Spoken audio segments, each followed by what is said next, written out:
Please welcome David Shetliffe today, sharing his vision for the King's Square project. Thank you.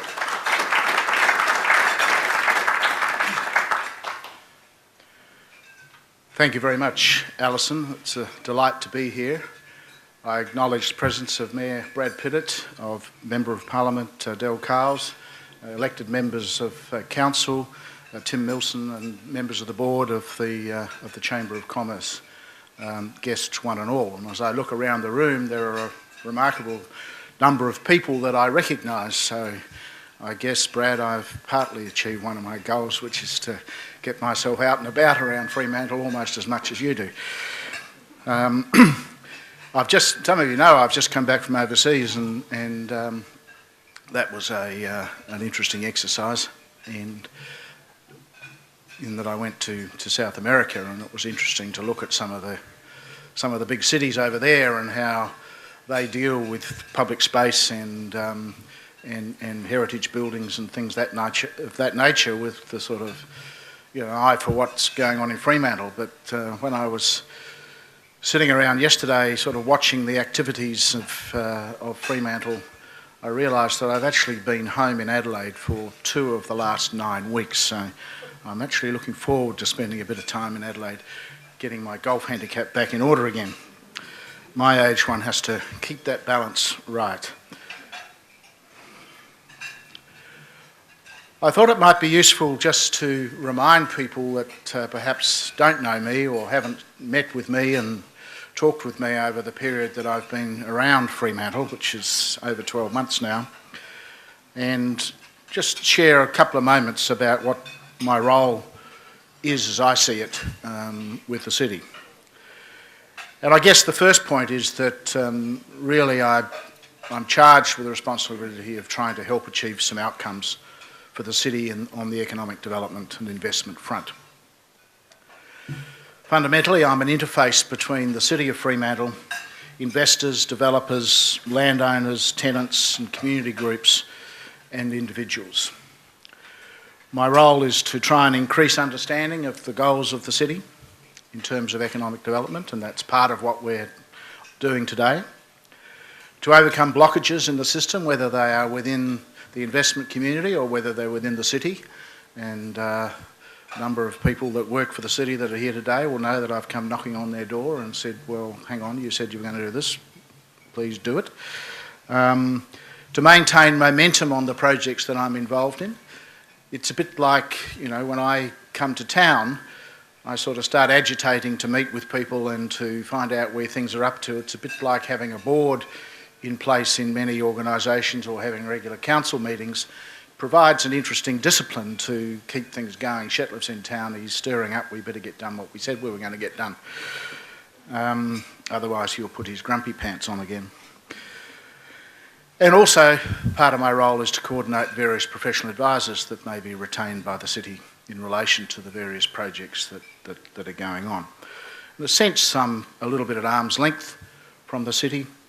I'm completely independent of the decision-making of the city, and that's proving to be a useful sort of catalyst role, if you like, to have somebody playing when there's a lot of activity going on. It just keeps some momentum. It gives an opportunity for people to talk without feeling as though they're talking to those that are finally going to make decisions about their particular project.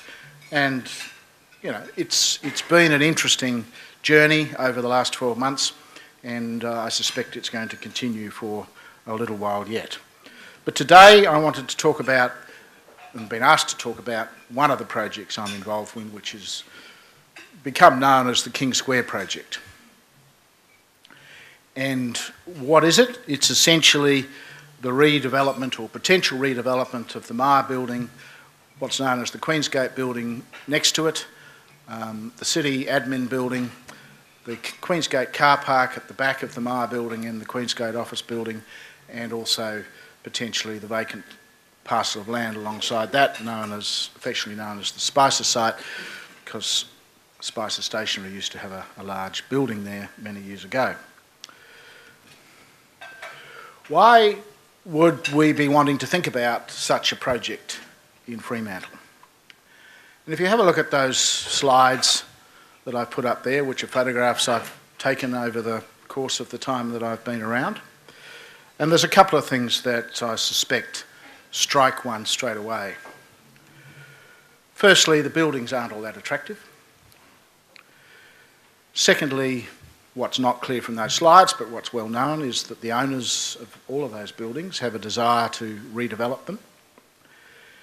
And there's also significant underutilisation of those buildings, both now and shortly to be in the case of Queensgate. And of course, vacant plots of land right in the heart of the city is not necessarily ideal use of the property. But I think most importantly, what strikes me about those photographs is that there are no people in them. And at the end of the day, if you want to have an active, vibrant Fremantle, an active, vibrant city anywhere, the thing that makes the difference is people. And this is stating the obvious in many ways, but as I mentioned, I've just been to South America, and I don't want to spend a lot of time talking about that, but when we first arrived in Santiago, which is the capital of Chile and a city of about 7 million people, we stayed in a place called Providencia, which is a little bit out of the main downtown area. It's sort of like a Subiaco, I suppose, of Perth in many ways. And there was something wrong. And my wife and I walked around the streets. Buildings were interesting and nice and so on, but there were no people. And we asked what was going on, and they said, oh, it's All Saints' Day and everything's shut. In the whole of Chile, I suspect, probably the whole of South America, if the truth be known, which they're all good Catholic countries. But the next day, we went out for a walk, and the place was buzzing with people. There were people walking down the streets, there were people in cafes, they were all open, and it was alive and a really great place to be. And it absolutely struck me between the eyes on that occasion just how important people are to creating a sense of vitality and activity and economic activity for retailers and for everybody else within a city. And so one of the key problems of the space that we affectionately know as King Square is that it doesn't attract enough people. So the benefits of trying to turn it around are around obviously increased economic activity and efficiency, improved community amenity, make it a more interesting place, better building design than what's there. I mean, I'd have to say, Murray, the 1960s and 70s weren't the greatest period of noble architecture in this country or elsewhere.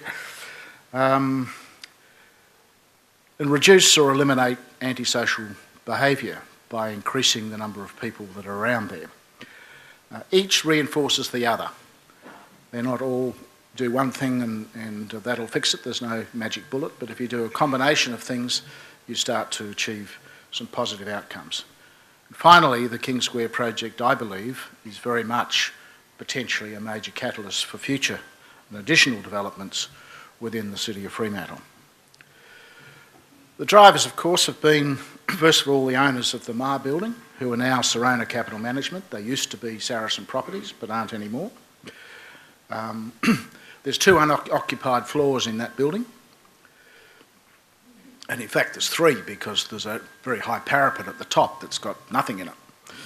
And it's a pretty ugly 1970s design. In fact, I think there's been polls that say it's about the second ugliest building in Australia. So it's hardly a flagship building to have in the heart of Fremantle. The owner of the other buildings, the City of Fremantle, the cinema's lease expires in about a month's time, I understand, and they'll be departing. There's vacant land, which I mentioned, known as the Spicer site, which has obviously got potential for much greater use than it currently has. There's an inefficient and tired office building and library, that's the city admin building. And redevelopment of those sites was identified quite some time ago in the city's strategic plan that was brought out 12 or 18 months ago now. And there is general desire by the city and a need, I would suggest, to revitalise the Fremantle CBD. So if you put those two together, the Myer building and the city's buildings, you finish up with a potential opportunity which we identified in the original retail model plan that David West and I produced 12 months or so ago. And serious discussion around the potential coordinated, integrated development of these sites started around April this year. And it was the intention all along to explore opportunities for some kind of joint development across these buildings. The Local Government Act prohibits the city, or any local government in Western Australia, from entering into a commercial joint venture arrangement with another commercial party, and so a joint venture was never an option available to us. As a consequence of our discussions at the time with Saracen Properties, since reinforced with Serona, we managed to get an extension on the time that was available to Myer to renew their lease. They were due to commit to a lease or not commit to a lease at the end of July 2011. And as I'll share with you in a moment, we're still very much involved in active negotiations with them. So if the city hadn't intervened at that point in time, Myer would certainly have announced by now that they were leaving Fremantle. The ownership of the Myer building changed in about September this year, and when final settlement took place on that. And the parties, that's the City of Fremantle and Serona, as the now owners of the Myer building, then entered into a memorandum of understanding, which is essentially an agreement to evaluate the benefits of a joint development. It's got an exclusivity clause in, but it's an exclusivity to negotiate, and will only result in an agreement to develop if agreement is reached between the parties, and I'll have more to say about that in a moment. The city, well, by agreement, the city can eliminate one or more of the properties listed, so that, for example, if it was decided not to redevelop the city admin building as part of this project, there's no commitment within the MOU for the city necessarily to do that. It can step out in relation to one or more of its buildings or properties if it chooses to. The exclusivity period runs until June this year. And I make the point, the city copped some criticism at the time as to why there weren't public tenders around this development. And basically, if you're wanting to explore the opportunity for a joint development with your next door neighbour, you can really only do business with your next door neighbour. Now, if at the end of the day that doesn't work out, then you explore other options, as I'll say in a minute. But the MOU had an interesting outcome in that it brought the project right out into the open, and it's the city's intention, certainly my brief, is to be as open and transparent about what's going on as we can be. And today's luncheon is very much part of that process. When you look at that particular diagram that shows the sort of boundaries, if you like, of the potential King Square project, you can see why it makes sense, I would suggest, is for the city to consider an integrated development for this project when both parties, both the owner of the Myer building and the owner of the city's assets, are of a mind to redevelop their own assets. Why wouldn't you look and see whether there is an opportunity to do it as an integrated development? Which, could result and should result, if it's done properly, in some form of consistent design across the whole precinct. Shared floor plates so that you can get larger areas for tenants to occupy. You can get alternative ownership outcomes, parts of what the city owns, Serona may own, parts of what Serona own, the city may own. Those kinds of options become open to us. You can get an integrated retail tenancy plan across the whole precinct, and you can get a common engagement with Myer, which of course is what we currently have. So that just sets out very briefly the sort of elements of the MOU, and I won't go through each of those points in great detail. The MOU has been sitting on the website of the city for quite some time, and you can read it in detail for yourself.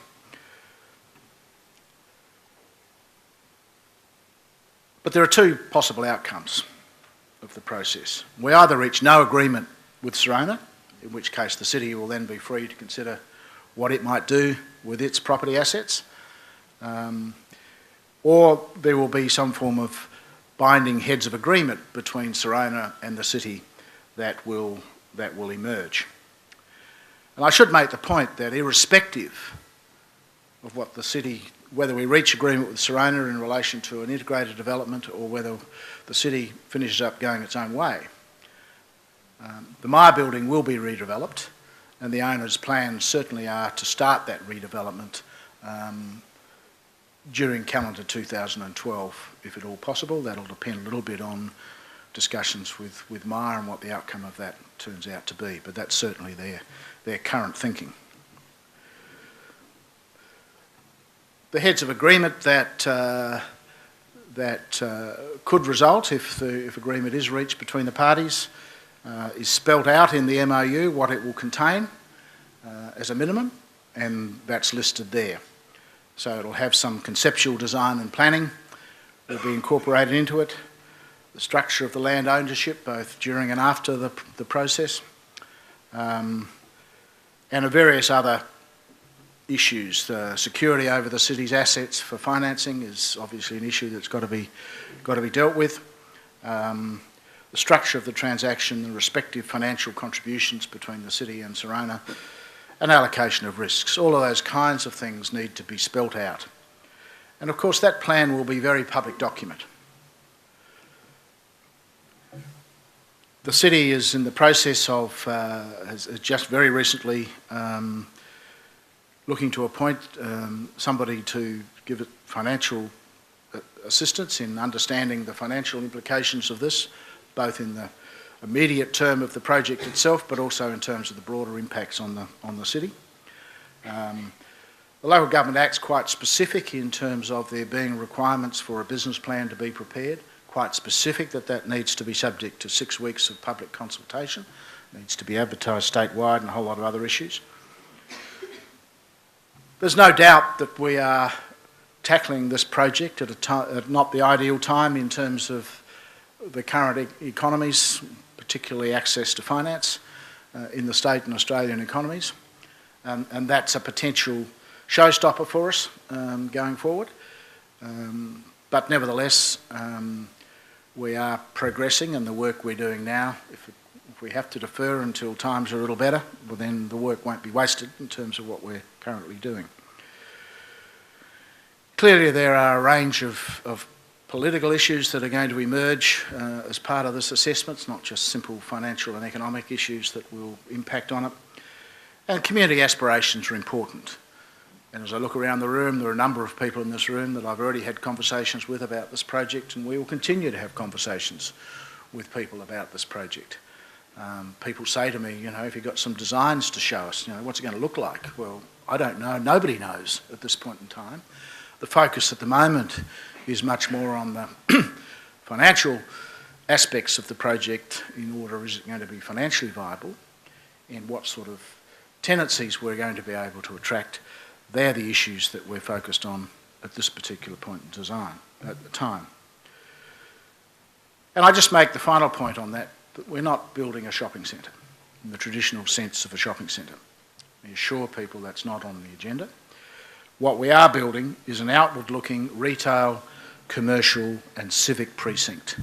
One of the problems of most purpose-built shopping centres is that, and Woolstore's shopping centre in Fremantle is a classic of that type of design, that they, by design, they look inwards. The centre of activity is in, not out.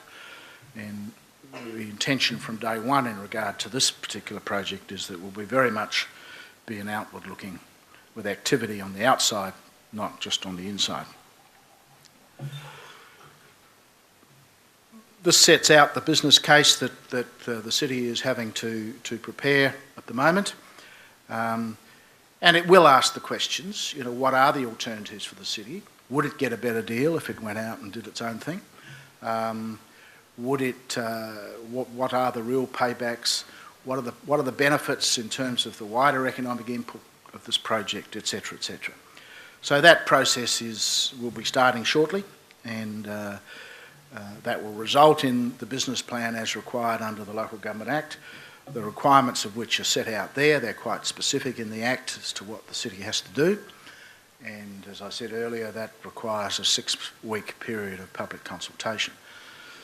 So I guess, whilst that's a lot of process and there's a lot of economics, financial workings out to be done throughout this, certainly the brief that I've been given by the city is that it will be a very, very open and transparent process, as much as you can within there's obviously going to be some commercially confidential issues arise, but as much as possible, the city's intention is to engage with the community and interest groups and stakeholders as we go forward over the next 3 or 4 months. If we've got a June deadline, which the MOU currently suggests, inevitably by agreement that can be extended, but if we were to stick to that end of June deadline, then the real crunch decisions about this project and its viability are really going to have to be made in February, March, April at the latest, by the time they have to start going to the elected members. Let me just spend a minute or two on Myer. It's pretty obvious that it's important, if possible, for the city to retain Myer within it. If you're setting out on a journey of economic revitalisation and attracting investment, it's not a particularly good look if one of your major flagship retailers up sticks and moves out of town just as you start that process. So it has been an important goal. It's been one of the key drivers. People have questioned, why has the city pushed on with this project with unseemly haste? Usually they go the other way around. Why is the city so slow at doing anything and making decisions? But this case, they've copped flack for the opposite. Well, the reason's very clear. The timing of Myer's lease and the desire of the city and indeed the owner of the Myer building to keep Myer is what drives it, because the lease expires at the end of July 2012 unless the parties agree to an extension, and we've already pushed the boundaries quite a bit in terms of the period of notice that's required. So those negotiations are ongoing, and I suspect they will come to a head over the next few weeks, and some decisions will be made by the owners and by Myer. The MOU was actually a very important catalyst. It actually was a shifting of the ground in terms of both Serona and Myer in terms of taking the city seriously in terms of what it's trying to achieve. So whilst in itself it's a pretty innocuous document and it's just an agreement to talk, symbolically it had a very significant impact on those negotiations between those two parties. If Myer were to go, there is an alternative major retailer sitting in the wings, who I won't name today, so don't ask me. So in economic terms, the damage of Myer going won't be huge. But as I was asked when I spoke at the first leaders' lunch back in February this year, what the impact would be, as I just noted earlier, sort of perception-wise, it would not be helpful to the city's cause. What else might be included in the development? And I've underlined the word might, because no agreements have been made with anybody about any of these things at this point in time. But in addition to Myer, another major retailer is potentially going to be involved. There will undoubtedly be a number of specialty retailers. There'll be considerable amount of commercial office space. And what Serona are finding as they go out and start talking to major corporates looking for alternative office space from where they are now, there's actually stronger demand than some of us expected, which is encouraging him.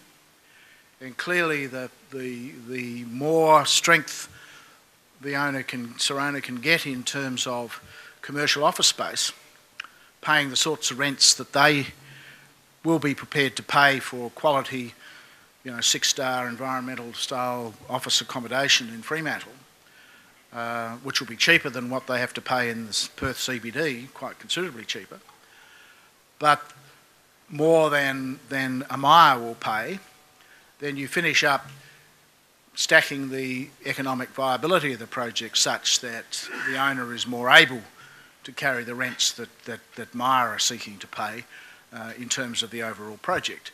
And the same goes for being able to incorporate the city's assets into that deal. The more high-paying rent componentry there is, the more capacity there is for the owner of the Myer building, Serona, to be able to come to an accommodation with Myer that is commercially viable for both parties. And that's their intention and the city's intention.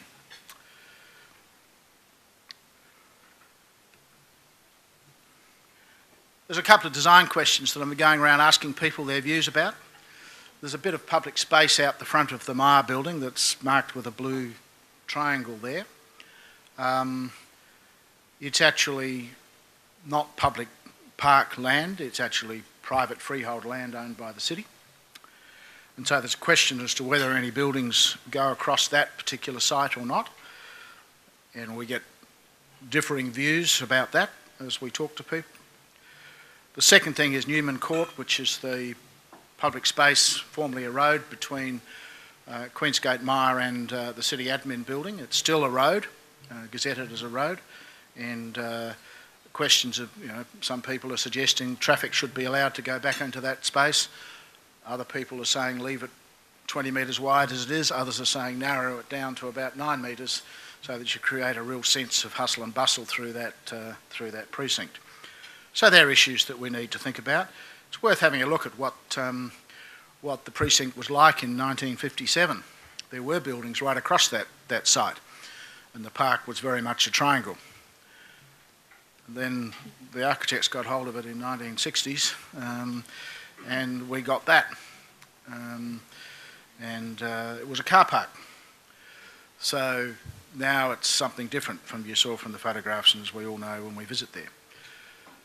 So if you go back to what the heritage of it was, then you start, looking at whether it's possible to put some form of built form across in front of Myer or whether it's not. Now again, no decisions have been made on that, but they are some issues that are emerging as we talk our way through this project.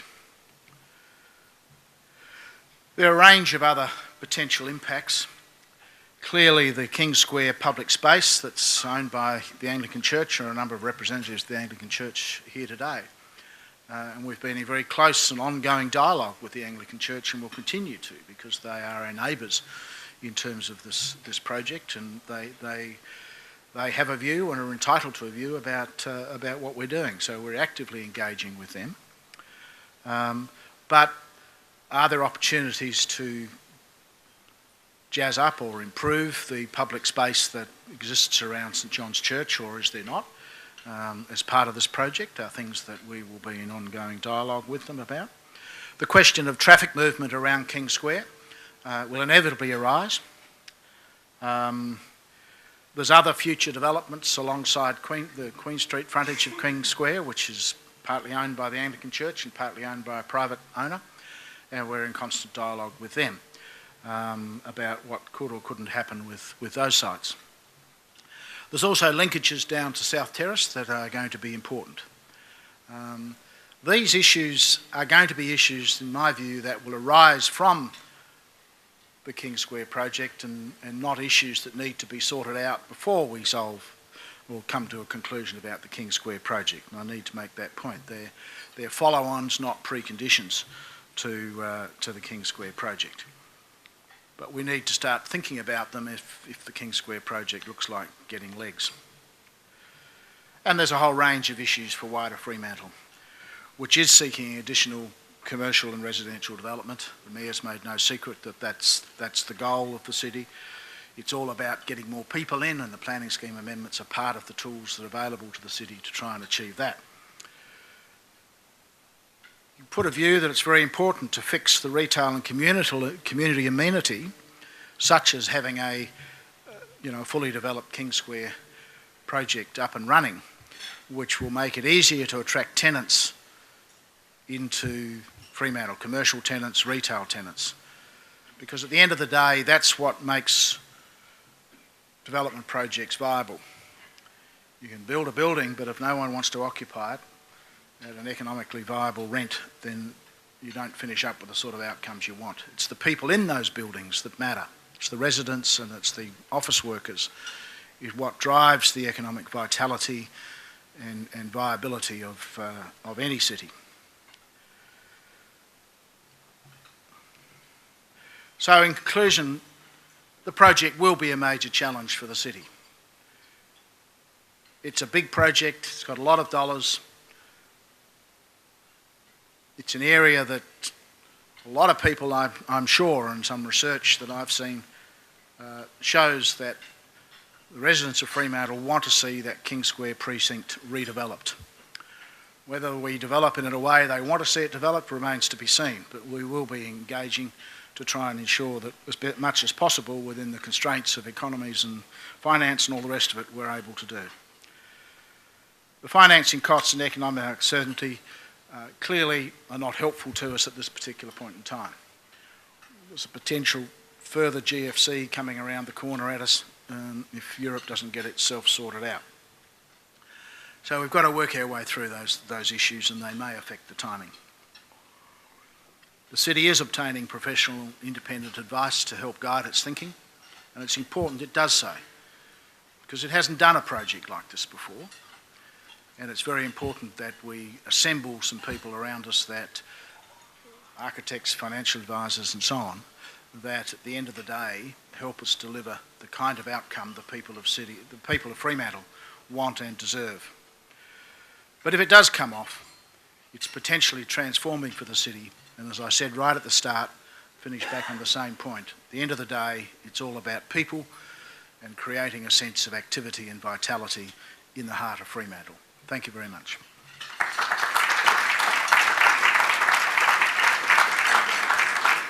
Just keep you here because I'm sure you've got some questions for David. Thank you very much to David Shetliffe for that very, very strong update on the challenges and progress of this vital Fremantle project.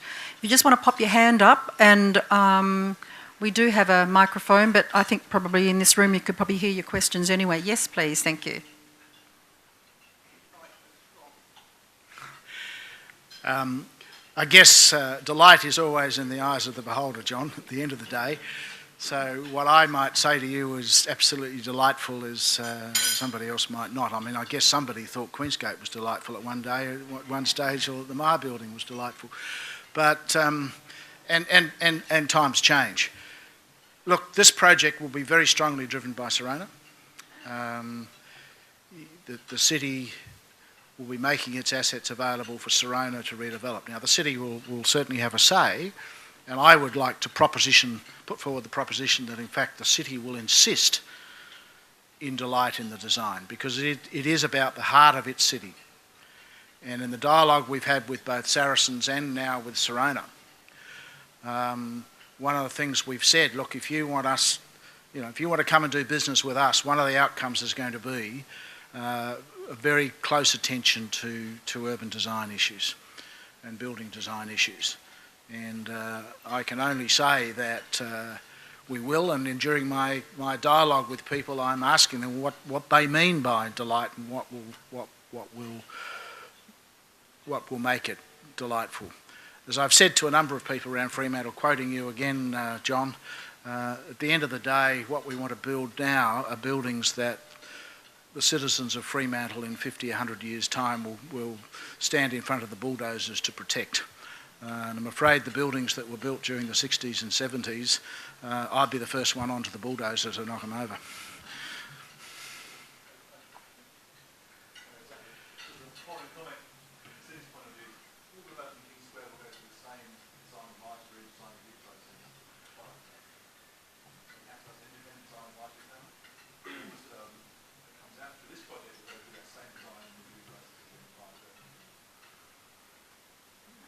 Heather.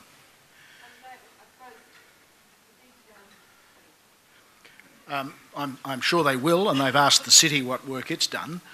And the city has as I understand it, has an economic model that enables us to look at the impacts of traffic flows around the place, and I had some discussions with somebody the other day about that. I mentioned Newman Court in my address, and I did acknowledge there were some that want to put the traffic back into Newman Court, and Heather's one of those, and has made her views very clear to me about that. Others, though, have different views about it. The question of the downsizing of Myer, I wasn't here, and I've not had a long dialogue with the senior management of Myer about why it did, because they weren't involved in those days either. As you know, Myer's been sort of sold off from the old Coles-Myer group. But Bernie Brooks, the managing director of Myers, has met with us on a couple of occasions. He's come here to Fremantle at the invitation of the Mayor, and he would be the first to concede that the Myers store, and did to us, concede that the current Myer store is one of the worst in their folio of stores in Australia. And our task is to try and convince them to get it from being the worst store and be one of their modern new format stores. Increase the range. I talk to a lot of people around Fremantle that say, yeah, I'd go to Myer, but I go there and never got what I want. And of course that, from my experience in retailing, that's the worst sin that a retailer can engage in. And there's no doubt in my mind that Myers had in mind for quite some time to close that store at the expiration of its lease in July 2012. No doubt about that. That's why they've allowed it to run down. Now we've got them talking to us about what the city has in mind to try and lift the level of activity in Fremantle and make it worth their while rethinking that position. Whether we'll succeed remains to be seen, but as I mentioned during my address, we are further down that track now than we were 2 or 3 months ago. And if you'd asked me 2 or 3 months ago, I would have said it's about a 20% chance of my staying. If you ask me now, I'd say it's probably about a 75% chance. But time will tell. And Matthew McNeely of Serona Capital was originally hoping to share this podium with me, so you could have had a chance to talk to him direct, but he got summoned off to South Korea for a conference with his, international equity fund partners, so he wasn't able to be here. But he will be very diligent, knowing Matthew, in what he does in terms of traffic and in terms of design. The city, I think, personally, and I think those that have been involved from the city are very impressed with their dealings with Matthew. He's a very straight shooting kind of guy. Yes, Lloyd? The answer is yes.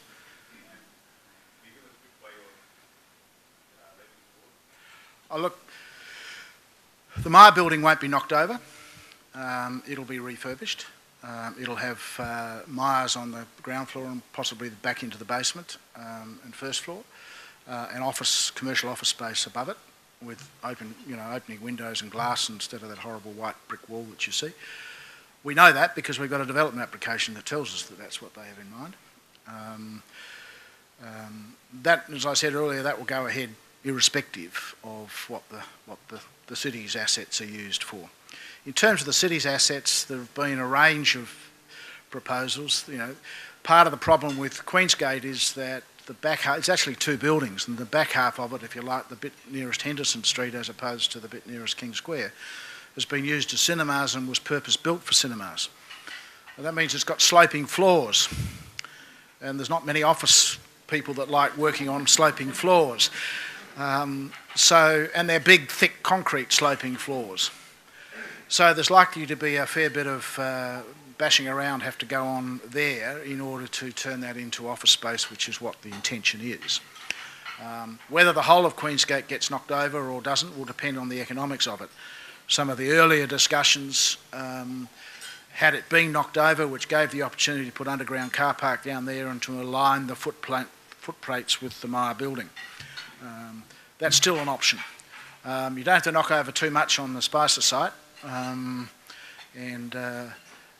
been a lot of discussion about what to do with that, and nothing's been resolved with the Spicer site whatsoever. As far as the city admin building's concerned, it's got asbestos in it, I'm told. Safe for the workers, I'm told.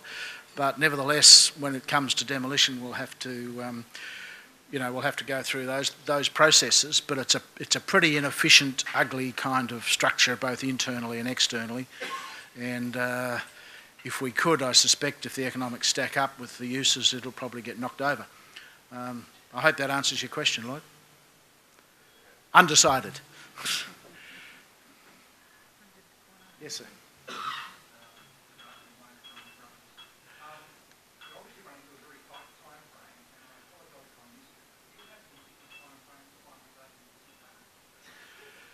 Finalisation of? It'll probably be have to be done by the end of March this year. Next year. I mean, if it can't be, and if the thing's delayed, we'll have to talk to Sir Owner about extending the period of the MOU, and I've no doubt that if things are looking promising, that will occur. But it is a very tight time frame, and again, the reasons for the tight time frame, as I said earlier, have been all around Myer. Now, if Myer decides to pull the plug on us, then that may alter our capacities and our time to assess things. But the redevelopment of the Myer building is on a time frame. They have always hoped to redevelop that part of the thing in calendar 2012. Started in 2012. So to align whether it's feasible to go down path A for the city's assets has got a very, very tight set of front timelines on it, absolutely. Right. One more question, or anyone else? No? All right. Well, thank you very, very much, David, for your time today and answering all those questions. Because as we mentioned, to have David as this year's final guest speaker was very appropriate because he was the very first speaker that we had at the first of these leaders' luncheons back in February. John Longley's book of guest speakers, and try and do this from the heart. If any of you were at the the breakfast that we held on Thursday, John said that the Maoris wouldn't allow him to actually read anything because they say if you're going to talk, you talk. If you're going to write, you write. So I'll try and do this and try and be sincere. Firstly, thank you very much, David. Most informative. I think congratulations to Brad and the city. Really think that you're doing a great job, Brad, leading the city forward. There's some contentious and difficult issues that we face, but I think you can all agree that Brad is pushing forward and actually making this happen. And it's a brave and courageous thing that we're doing, but I think it's one that we need to do. I think we need more people in Fremantle. We need more people living in Fremantle, working in Fremantle and playing in Fremantle. It's a fantastic place to live. I mean, I just love it. I've spent the whole weekend here enjoying the ISAF festival. And one of the great things that I think has happened, just part of the festival, is the reclaiming of Bathers Beach. It is just magic, unbelievable. You know, this thing has been hidden. I've lived here 6 years, never been on Bathers Beach before.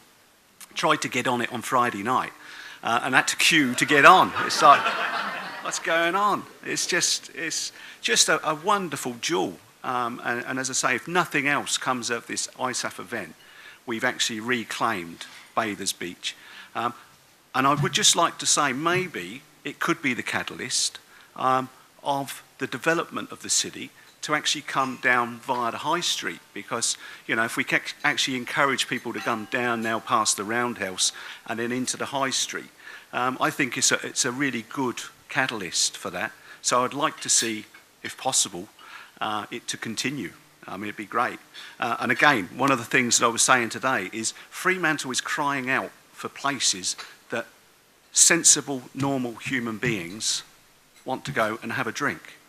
You know, I don't, you know, as I say, it's just fantastic. I sit there and watch a sunset with a glass of beer and just think, how good's this? I don't want any more than that. I basically just want somewhere that I can go that isn't about actually going into a really big place with 200 people when I'm competing to get a beer and blah, blah, blah. I just want to sit somewhere. So again, these licensing laws that I think Brad's introduced into the city have been fantastic. I really am thoroughly enjoying the fact that I can go as a European and sit and have a drink without actually having anything to eat. You know, it's crazy. It's the draconian laws we've got over here are just ridiculous. You know, we are, all of us in this room, you know, adults. You know, I like to have a beer. No secret. But so maybe again we can have a look at those licensing laws and encourage people to drink sensibly, but being able to drink when they want to do it. The Chamber supports the Amendment 49. We're wholeheartedly behind you, Brad. My one question maybe is, have we gone far enough? That would be my biggest concern. If I put a developer's hat on and actually come into Fremantle, and I'm now competing against Joondalup, and I'm competing against Stirling, and I'm competing against all the other cities that have got the same mandate to increase population, to increase density, have we done enough, or are we restricting development in Fremantle by putting the restrictions on? We're saying, I'm saying we've got to do something, and quite rightly, round of applause, Brad, for doing something. But as I say, just let's just make sure we push on. Be brave. Just keep going, mate.